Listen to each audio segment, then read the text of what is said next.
Hi friends, నా పేరు లోకేష్. మీరు చూస్తున్నారు లోకి tech guru YouTube channel. Friends, latest TRAI updates. దేశవ్యాప్తంగా సెల్ ఫోన్ నంబర్ల లభ్యత, కనెక్టివిటీతో పాటు ఇతర సమస్యలను దృష్టిలో పెట్టుకుని telecom regulatory authority of India TRAI ఒక సంచలన నిర్ణయం తీసుకుంది. మన దేశంలో ట్రాయ్ లెక్కల ప్రకారం మార్చి 31 నాటికి దాదాపు 118 కోట్ల సెల్ ఫోన్లు, ల్యాండ్ లైన్ ఫోన్ల సబ్స్క్రైబర్లు ఉన్నారు. వీరిలో 117 కోట్ల మంది కేవలం సెల్ ఫోన్లు వాడుతున్నారు. మిగతా 1 కోటి మంది ల్యాండ్ ఫోన్లు వాడుతున్నారు. అయితే దేశవ్యాప్తంగా వివిధ రాష్ట్రాల్లో ఉన్న వీరిలో సెల్ ఫోన్ వాడేవారంతా కనెక్టివిటీ కోసం స్థానికంగా ఉన్న సెల్ టవర్లపైనే ఆధారపడుతున్నారు. వీటి రేడియేషన్ ఎక్కువ కావడం, ఇతర సమస్యల కారణాల వల్ల కనెక్టివిటీలో ఇబ్బందులు తప్పడం లేదు. మరోవైపు నెంబర్ల లభ్యత, ఇతర సమస్యలు వేధిస్తున్నాయి. వీటితో దీని పరిష్కారం కోసం ట్రాయ్ కొంతకాలంగా పలు అధ్యయనాలను కొనసాగిస్తుంది. దేశవ్యాప్తంగా సెల్ ఫోన్ నెంబర్ల లభ్యత పెంచడం, కనెక్టివిటీ, ఇతర సమస్యల నివారణ కోసం ట్రాయ్ మొబైల్ ఆపరేటర్లకు సిఫార్సు జారీ చేసింది.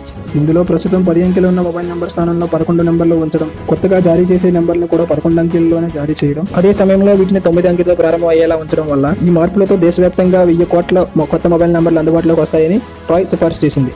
ఫ్రెండ్స్, ఈ వీడియో కనుక మీకు నచ్చినట్టయితే లైక్ చేయండి, షేర్ చేయండి, అలాగే సబ్స్క్రైబ్ కూడా చేయండి. Thank you friends.